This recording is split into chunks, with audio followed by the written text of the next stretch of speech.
విద్యార్థులు సహకరించి విజయవంతం చేయాలని ఎన్ఎస్యుఐతో పాటు మిగిలిన విద్యార్థి సంఘాలు పిలుపునిస్తూ ఉన్నాయి.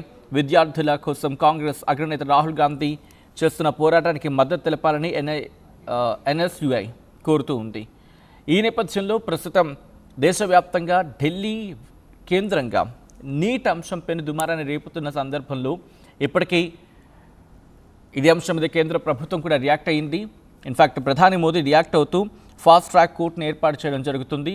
దాంతోపాటు జరిగిన అన్యాయానికి సంబంధించి కూడా ఆయన కొన్ని అంశాలను ప్రస్తావించడం జరిగింది. ఇకపై ఎటువంటి లీకేజ్ కాకుండా జాగ్రత్త చర్యలు చేపడుతుంది కేంద్ర ప్రభుత్వం. అలాగే లేకపోతే తప్పు చేసిన వాళ్ళని కఠినాతి కఠినంగా శిక్షించడం జరుగుతుంది. ఇన్ఫ్యాక్ట్ మేము వెంటనే రంగంలోకి దిగి చర్యలకు ఉపక్రమించాలని చెప్పి భారత ప్రధాని నరేంద్ర మోదీ చెప్పుకొచ్చారు. అయినప్పటికీ విద్యార్థి సంఘాలు ఒకటే అంటూ ఉన్నాయి, ససేమిరా అంటూ ఉన్నాయి, ఏది ఏమైనా సరే విద్యాశాఖ మంత్రిగా ధర్మేంద్ర ప్రధాన్ ఉండడానికి వీలు లేదు.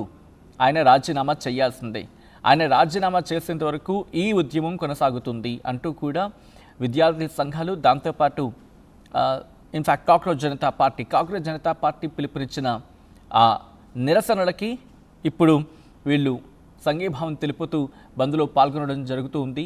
తెలంగాణ, ఆంధ్రప్రదేశ్ రెండు రాష్ట్రాలు కూడా బంద్కు పిలుపునిచ్చాయి. పలు విద్యార్థి సంఘాలు ఈ బంద్ను విజయవంతం చేయాలని చెప్పి కోరుకోవడం జరుగుతుంది.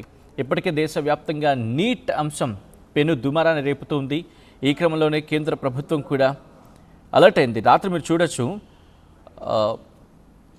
సీజేపీకి మద్దతుగా నీట్ పేపర్ లీక్ అంశం మీద ఉద్యమానికి తెరలేపారనే చెప్పుకోవాలి. ఈ క్రమంలో పర్యావరణవేత్త సోనం వాంగ్చుక్ ఆయన నిరాహార దీక్షకు దిగారు. దీంతో రాత్రి కొద్దిసేపటి క్రితం, ఇంకా చెప్పాలంటే కొద్ది గంటల క్రితం కేంద్ర వైద్య ఆరోగ్య శాఖ మంత్రి జేపీ నడ్డా వెళ్ళి ఆయనను కలిసిన తర్వాత ఆయన నిరాహార దీక్షను విరమించుకున్నారు. ప్రస్తుతం కఠినమైన చర్యలకు దిగుతాం, నిందితులు ఎవరైనా కూడా పట్టుకుని వారిని కఠినంగా శిక్షించడం జరుగుతుంది అంటూ